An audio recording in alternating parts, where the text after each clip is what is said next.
저는 오늘 말씀 가운데 생수의 근원 하나님, 생수의 근원 하나님이라고 하는 말씀으로 함께 은혜를 나누도록 하겠는데, 하나님께서는 스스로 자신을 일컬어서 생수의 근원이시다 이렇게 말씀했어요. 하나님은 생수의 근원이시다. 여기에 하나의 전제가 숨어 있는데, 바로 하나님이 생수의 근원이다라는 말은 인간은 끊임없이 갈증을 느끼는 존재다라고 하는 거예요. 하나님은 생수의 근원이시고 인간은 늘 갈증을 느끼며 살아간다라고 말씀하고 있습니다. 그래서 우리 전도서 3장 11절에 보면 하나님이 이 모든 것을 지으시되 때를 따라 아름답게 하셨고 또 사람들에게 영원을 사모하는 마음을 주셨느니라 이렇게 말씀하셨습니다. 사람들에게는 영혼을 사모하는 마음을 주셨다. 이 말은요, 세상의 모든 것을 다 가졌다 해도 채워지지 않는 갈증이 남을 수밖에 없다라고 하는 거예요. 그래서 때로는 물질이나 명예나 권세나 건강이나 또 쾌락이나 성공이나 세상의 모든 것을 다 가졌는데도 보면 어딘지 모르게 인간들은 갈증을 느낄 수밖에 없다라고 이야기하고 있습니다. 그러니까 한마디로 말하면 아무리 이 땅의 것을 다 가졌다 할지라도 이 땅의 것으로 이렇게 모든 것들이 이렇게 갈증이 해결되지는 않는다. 해결되지 않는다. 내게 부족한 것이 있어서 그 부족함을 채웠으면 갈증이 해결돼야 되는데 또 다른 갈증이 생기게 되더라는 거죠. 또 다른 우리가 갈증이 있어서 그 갈증의 문제를 우리가 채웠더니 또 다른 갈증이 또 우리에게 찾아오게 되더라. 그래서 우리의 근본적인 갈증을 해결할 수 있는 분은 영원 가운데 계시는 생수의 근원이신 하나님밖에 없다라고 하는 것을 오늘 분명하게 말씀하고 있습니다. 우리의 영혼의 갈증, 우리의 삶의 모든 갈증을 해결할 수 있는 분은 하나님밖에 없으시다.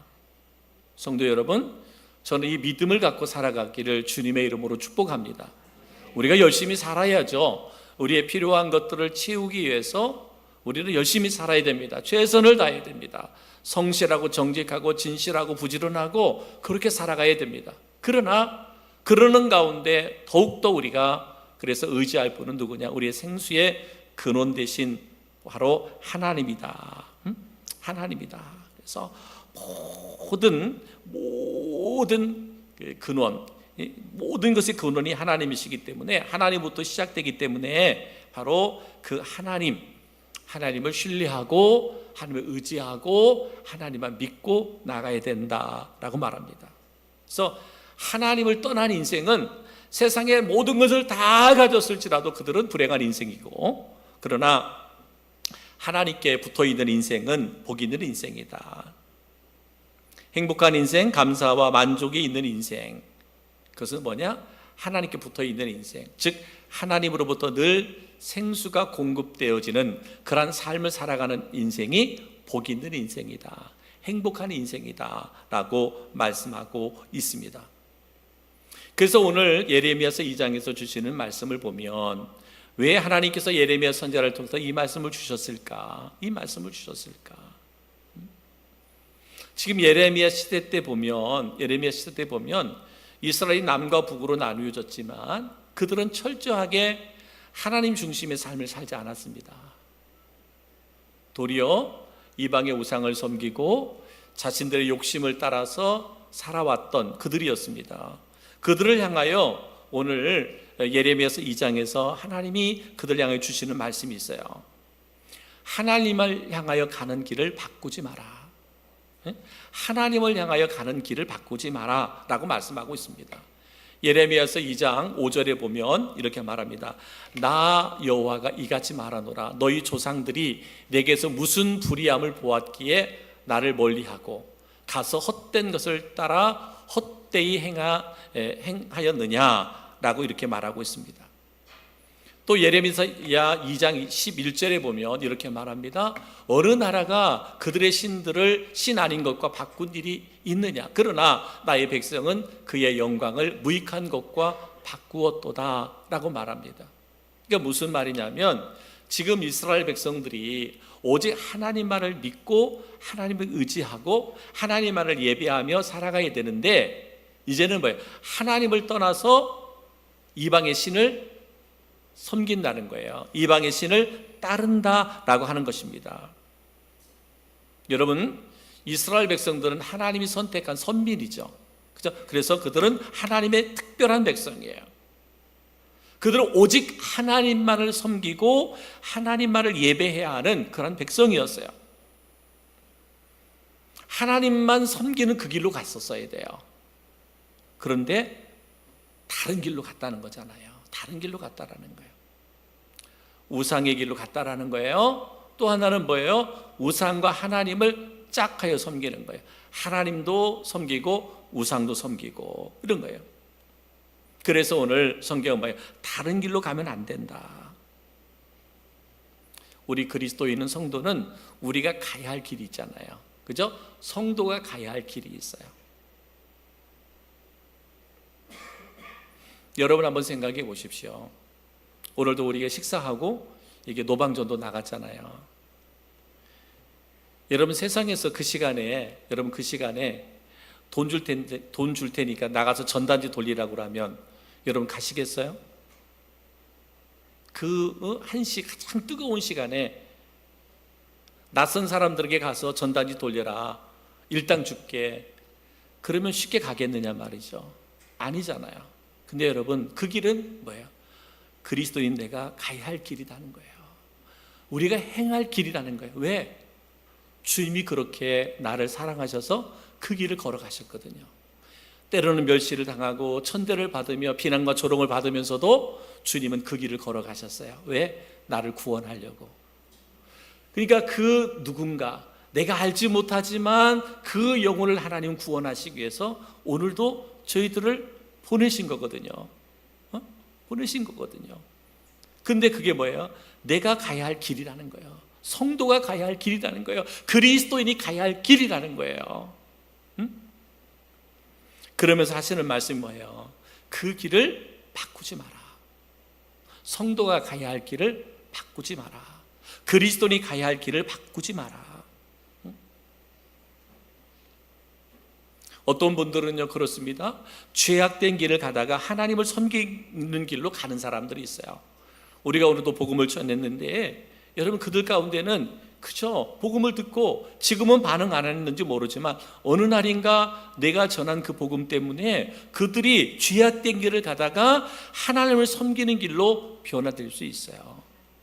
근데 어떠한 사람들은요 하나님을 섬기는 길로 들어왔다가 다시 세상 길로 가는 사람들이 얼마나 많은지 몰라요. 지금 저희도 교회도 보면 그렇습니다. 우리가 코로나 시대 때는 더 모이기 힘썼던데 요즘에는요 많은 성도들이 예배를 너무나 가벼이 여기는 거예요. 예배를, 하나님께 드려지는 예배를 너무나 소홀하게 여기는 거예요. 뭐 형편 안 되면 안 드리는 거지 뭐. 상황이 안 맞으면 뭐 못 드리면 다음에 드리면 되지, 이렇게 생각합니다. 그거는 아닙니다. 그것은 하나님이 기뻐하는 일이 아니죠. 여러분 우리가 하나님을 섬기는 길로 예배하는 길로 왔다가 세상 길로 가면 안 돼요. 아무리 내 삶에 여유가 있어도 내 삶이 풍족해도 그 풍족함과 여유를 누리기 위해서 하나님에게서 멀어진 삶을 살면 안 돼요. 예배에서 멀어진 삶을 살면 안 됩니다. 기도와 섬김의 삶에서 멀어지는 삶을 살면 안 되는 거예요. 그래서 오늘 분명하게 오늘 예레미야 선지자를 통해서 말씀하는 게 뭐예요? 하나님을 향하여 가는 길을 바꾸지 마라. 바꾸지 마라. 오늘 5절에도 말씀드렸잖아요. 여러분 우리가 하나님과 영적으로 교통이 안 되면, 교제가 안 되면, 긴밀하게 교제가 안 되면 내 안에 악한 영이 역사한단 말이에요. 악한 영이 역사하면 그 길을 바꿔버리는 거예요. 내 생각을 바꿔버리는 거예요. 나의 신앙을 바꿔버리는 거예요. 내 삶의 가치관을 바꿔버리는 거예요. 하나님의 나라의 관점을 바꿔버리는 거예요.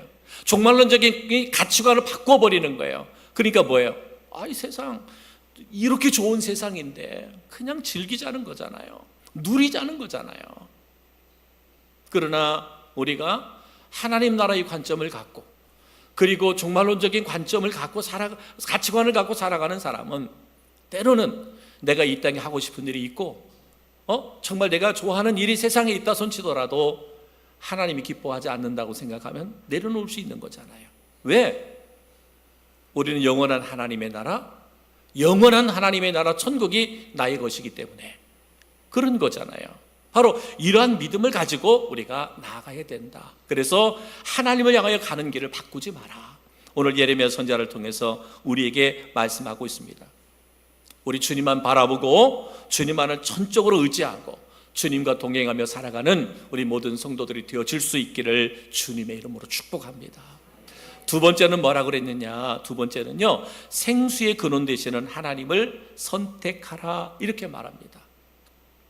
생수의 근원 되시는 하나님을 선택하라 라고 말합니다. 예레미야서 2장 13절에 내 백성이 두 가지 악을 행하였나니, 예레미야 선지자를 통해 하나님이 주시는 말씀이 내 백성, 이스라엘 백성이잖아요. 지금으로 말하면 그리스도인 성도를 향하여 주시는 말씀인데, 내 백성이 두 가지 악을 행하였나니, 그 악 첫 번째가 뭐냐면 곧 그들이 생수의 근원 되는 나를 뭐했다? 버렸다. 생수의 근원인 나를 버렸다라고 말씀하고 있습니다. 하나님은 생수의 근원이라 그랬잖아요. 근데 생수의 근원인 하나님을 버렸다, 하나님을 떠났다라고 말할 수 있습니다. 여러분, 하나님이 생수의 근원이라고 말씀하고 있습니다. 생수의 근원이라는 말은 여러분, 우리의 모든 이 복의 출발지를 말합니다. 모든 복의 출발, 모든 승리와 기쁨의 출발지를 말합니다. 그러니까 모든 승리는, 모든 축복은 누구로부터 시작되는 거예요? 하나님부터 시작되는 거예요. 생수의 근원이란 말은 축복의 시작이라는 거예요. 복의 시작이라는 거예요. 승리와 기쁨의 출발지라는 말입니다. 그렇기 때문에 우리는 생수의 근원 되신 하나님을 선택해야 돼요. 생수의 근원, 하나님만이 나의 생수의 근원이다. 하나님만이 나의 복의 근원이 되신다. 하나님만이 승리와 기쁨의 출발지가 된다. 그러니까 우리는 어떠한 선택의 기로에 있을 때 우리는 누구를 선택해라? 하나님을 선택하셔야 돼. 선택의 기로에 놓일 때 우리는 하나님의 뜻을 선택해야 돼요. 하나님이 기뻐하는 것을 선택해야 돼. 내가 좋은 것 선택하면 안 돼요. 내가 기뻐하는 것 선택하면 안 돼요. 내가 좋아하는 것 선택하면 안 돼요. 하나님이 기뻐하는 것을 선택해야 돼요. 하나님의 뜻을 선택해야 된다라고 말씀하고 있습니다. 또 하나는 뭐냐? 교회가 생수의 근원이다라고 말씀하고 있습니다. 교회, 하나님의 생수의 근원이고요, 교회가 생수의 근원이다. 하나님으로부터 생수가 나오듯 교회를 통하여 하나님의 생수가 나온다. 이스라엘 백성들은 생수의 근원되는 하나님을 버렸다라고 말합니다. 한마디로 말하면 성전을 멀리했다. 성전을 멀리했다. 그리고 성전을 멀리하다 보니까, 멀리하면서 그들은 우상을 숭배했다라는 거죠. 에스겔서에 보면 그 성전에서 흘러나오는 그 생명수가 모든 것을 살려냈잖아요. 그죠? 성전에서 흘러나오는 생명수가 모든 영혼을 살려냈어요. 그렇기 때문에 우리들은 교회는 우리를 구약으로 보면 성전인데, 성전은 생수의 근원이 되는 거예요. 그러니까 항상 성전을 중심으로 살았어야 돼요. 이스라엘 백성들이. 그러니까 제단 중심으로 살았어야 된단 말이에요. 그래야만 거기서 생수가 공급되고, 그 공급된 생수를 통해서 우리의 영혼이 날마다 소성케 되어지고 새 힘과 능력 있는 삶을 살게 되는 거예요. 그런데 교회를 떠난 거예요. 성전을 떠난 거예요. 제단이 무너진 거예요. 그러면서 우상을 섬기는, 우상의 제단을 섬기게 되는 거예요. 그렇기 때문에 성도 여러분, 어떠한 상황이 와도 교회를 떠나지 말고, 교회를 버리지 말고, 교회를 멀리하지 말아야 되는 거예요. 항상 여러분, 교회를 중심으로 살아야 돼요. 힘든 일이 있어도 어려운 일이 있을 수 있거든요. 그럴 때 어떻게 해야 돼요? 교회 찾아오시고 교회에서 정말 엎드려야 돼요. 정말 엎드리고 교회에서 두 손을 들 때, 여러분, 교회라고 하는 것이야 지금으로 보면 건물로 생각할 수 있지만, 그러나 그곳에 함께 하시는 하나님, 그곳에 임재하시는 하나님, 그것을 말하는 거잖아요. 그것을 말하는 겁니다. 그래서 늘 교회를 가까이 함을 우리가 선택하실 수 있기를 주의 이름으로 축복합니다. 교회를 통해서 하나님의 모든 복은 시작된다. 교회를 통하여 하나님의 모든 일은 완성이 된다 그랬어요. 하나님을 통해서 복이 시작되는 것처럼 교회를 통해서 복이 시작되고 교회를 통해서 복이 완성된다라고 말합니다. 그래서 교회 중심의 생활, 예배 중심의 생활을 내 삶의 근원으로 이렇게 삼으시는 우리 성도들 되기를 주의 이름으로 축복합니다. 그래서 어린아이든 학생들이든 청년들이든 어른들이든 여러분, 절대로 교회를 중심으로 해서 살아가는 사람들은 결코 낙오자가 되지 않습니다. 실패자가 되지 않습니다. 반드시 승리자가 되십니다. 왜냐하면 그 근원이 하나님께 있기 때문에 그래요. 그 근원이 하나님이 교회를 통해서 이루시기 때문에 그렇습니다. 왜 교회라고 하는 공동체를 세워주셨겠어요? 하나님은 교회를 통해서 영광받기를 원하고, 하나님은 교회를 통해서 우리를 축복하기 원하기 때문에 그렇습니다. 그렇다면 우리는 어떻게 돼요? 항상 교회를 떠나지 말고, 그렇죠? 교회를 떠나지 말고 항상 우리가 선택할 것은 뭐예요? 생수의 근원 되시는, 생명의 근원이 될 수 있는 교회를 선택해라. 선택의 기로에 있을 때 생수의 근원 대신 근원이 되는 교회를 선택하라 라고 말씀하고 있습니다. 또 세 번째는 뭐예요? 세 번째는 예레미야서 2장 13절에 또 이렇게 말씀하고 있습니다. 내 백성이 두 가지 악을 행하였나니 곧 그들이 생수의 근원 되는 나를 버린 것과, 나를 버렸다고 그랬잖아요. 그리고 두 번째는 뭐예요? 스스로 웅덩이를 판 것인데 그것은 그 물을 가두지 못할 터진 웅덩이이니라 라고 이렇게 말씀하고 있습니다. 세 번째로 뭐라고 그랬냐면, 스스로 터진 웅덩이를 파지 마라. 스스로 터진 웅덩이를 파지 마라. 여러분, 웅덩이를 파는 목적이 있습니다. 그 목적은 뭐냐면 물을 저장하기 위해서 이렇게 그 웅덩이를 파는 거거든요. 왜냐하면 이스라엘 지역은 사막이 많고 가뭄이 많기 때문에 비가 오면 물을 저장하기 위해서 웅덩이를 많이 팠습니다. 근데 판 웅덩이가 터졌단 말이에요. 판 웅덩이가 터졌어요. 근데 많은 물을 모았는데 터진 웅덩이에요. 그럼 어떻게 돼요? 오늘 성경은 이렇게 말하잖아요. 그건 소용이 없다. 판 웅덩이가 터져 있다면 소용이 없는데, 스스로 웅덩이를 판다는 말은 누구의 도움도 받지 않고 혼자의 힘으로 하는 것을 말하는데, 여러분, 인간 스스로는 세상을 살아갈 수 없다는 이야기예요. 그래서 하나님께서 예레미야 선지자를 통해서 주시는 말씀, 너희들 스스로 살 수 있다? 하나님의 도움을 받지 않고도 스스로 살 수 있다고 생각하는 너희들, 그것은 뭐예요? 터진 웅덩이를 판 것과 똑같다는 거예요. 터진 웅덩이.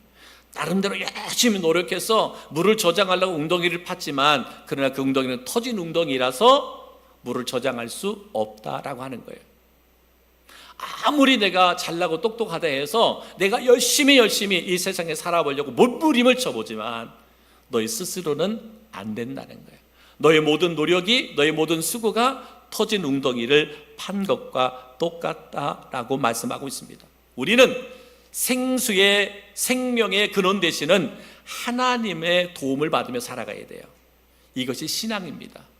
그리스도인은 당연히 하나님의 도움을 구하고 하나님의 도움을 받고 그렇게 살아가는 것이 그리스도인이다라고 말할 수 있습니다. 여러분, 잘 아는 것처럼 다윗과 골리앗이 싸우잖아요. 그죠? 다윗과 골리앗이 싸우는데 인간적으로 보면 다윗과 골리앗은 싸움이 되지 않아요. 골리앗은 잘 훈련을 받은 장군이기 때문에 전쟁에서 어린 다윗을 이길 수밖에 없어요. 그죠? 객관적으로 골리앗과 다윗이 싸우면 골리앗이 100번 이기죠. 100번 이깁니다. 왜냐하면 골리앗은 워낙 몸도 큰 데다가 훈련된 사람이다, 준비된 사람이란 말이에요. 그런데 다윗은 어린 소년이고 또 전쟁을 위해서 준비한 그런 사람도 아닙니다. 근데 보니까 어땠습니까? 다윗은 군사훈련을 받지 못했기 때문에 오직 하나님만 의지했어요. 하나님만 의지하고 전쟁터에 나갔습니다. 스스로의 힘을 의지했던 골리앗과 하나님을 의지했던 다윗, 그 싸움에서 어떻게 됐어요? 다윗이 승리하잖아요. 다윗이 승리합니다. 객관적으로 보면 골리앗이 이겨야 되는 전쟁인데, 그러나 하나님을 의지했던 다윗이 이기게 하셨어요. 여러분, 이것을 바라보면서 여러분, 우리 스스로가 무엇인가를 이루려고 생각하는 것은 교만함의 생각입니다. 내 스스로 웅덩이를 파는 것은 터진 웅덩이를 파는 것과 똑같습니다. 우리 그리스도인들은 하나님이 도와주셔야 됩니다. 하나님이 도와주셔야 승리할 수 있는데, 오늘 다윗이 하나님을 의지했듯이 우리 성도들이 하나님을 의지하고 나아갈 때 하나님이 우리를 도우셔서 우리의 삶의 골리앗이 얼마나 많아요. 그 골리앗을 물리칠 수 있는 힘과 능력이 우리에게 주어진다라고 하는 것입니다.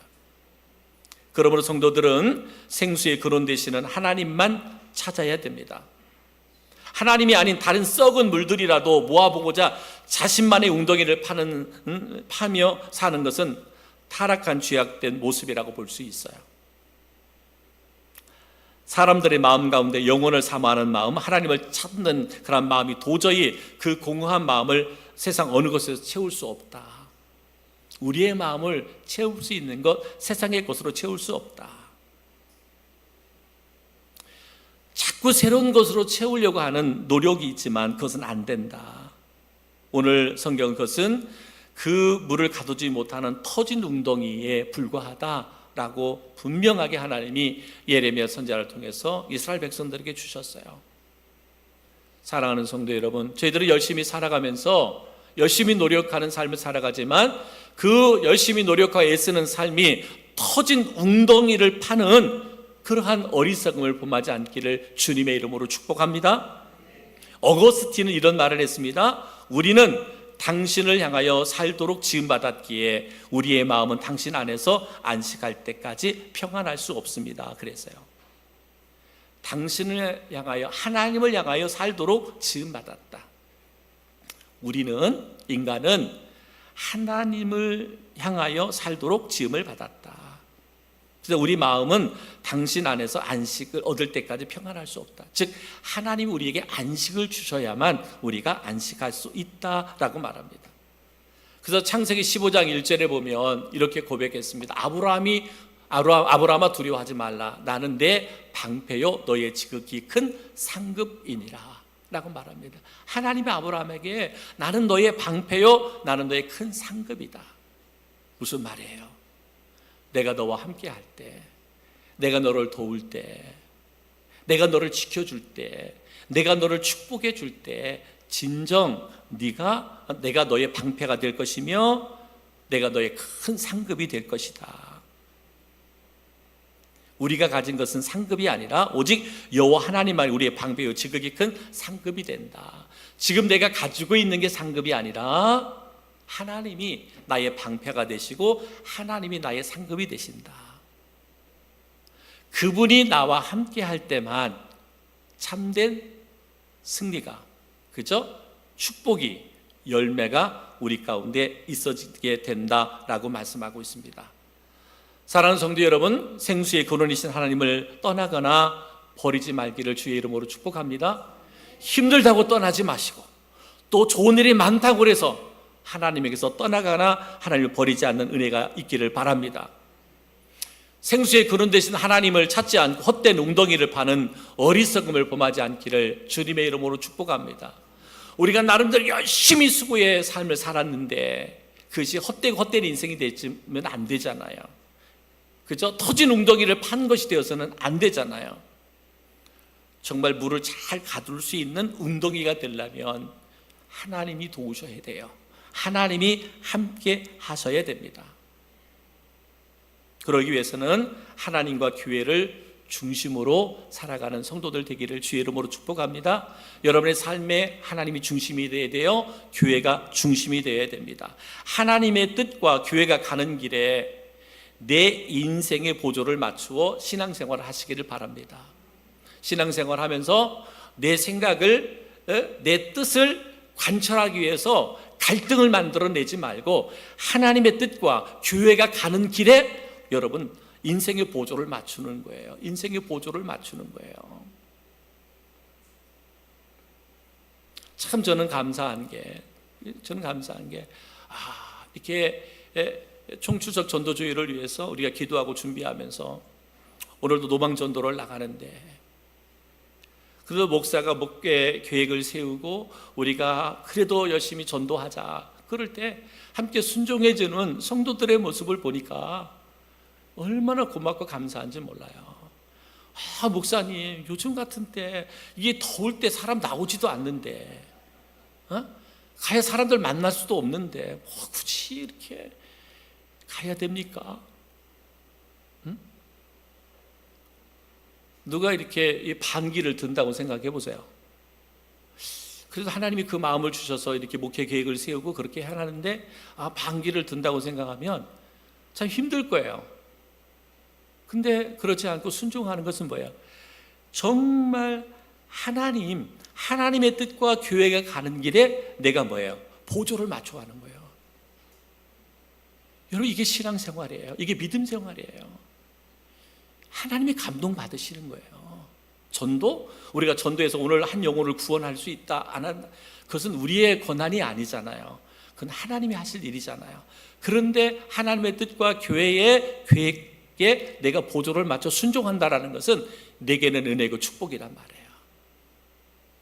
다음 주에는 더 나가겠죠. 오늘 못 가신 분들 다음 주에는 꼭 나갈 줄 믿어요. 다음 주에는 다 나가야 되니까 오후 예배도 없어요. 다음 주에는 7시가 예배야. 근데 6시까지만 전도하면 돼. 사랑하는 성도 여러분, 그죠? 그렇습니다. 꼭 이게 전도가 아니더라도 우리 그리스도인들은 하나님의 뜻에 보조를 맞추는 거예요. 그죠? 교회가 잘못된 거나 잘못된 것을 우리가 이끌고 간다면 그건 그럴 수 안 되죠. 근데 우리가 교회가 한 영혼이라도 살려보려고 하는 몸부림에 우리 교회가 나아갈 때 함께 보조를 맞추는 것은 너무너무 복된 일이에요. 너무너무 귀한 일이다. 그래서 우리는 교회에서 하나님의 말씀을 듣고 순종의 길을 걸어가야 되고, 교회에서 하나님께 기도하고 응답받는 것으로 살아가야 되고, 교회에서 말씀의 은혜 받고 축복의 길로 가야 된다. 그래서 하나님과 교회를 내 삶의 모든 근원지로 삼고 살아갈 수 있는 우리 모든 성도들이 되기를 주님의 이름으로 축복합니다. 생수의 근원은 하나님이시고 그 생수가 교회를 통해서 우리 성도들에게 흘러들어가고, 그 흘러들어간 생수가 또 다른 영혼들에게 그 생수가 흘러들어갈 수 있을 때 거기에 우리의 삶이 소송하는 것뿐만 아니라 그 복음을 듣는 영혼이 소성케 되어지고 풍성케 되어지는 열매를 맺게 되는 것입니다. 사랑하는 성도 여러분, 저는 우리 성도 한 사람 한 사람, 또 믿음의 가족들이, 또한 우리 교회가 이 거룩한 일에 그렇게 세워지고 쓰임받을 수 있기를 주님의 이름으로 축복합니다.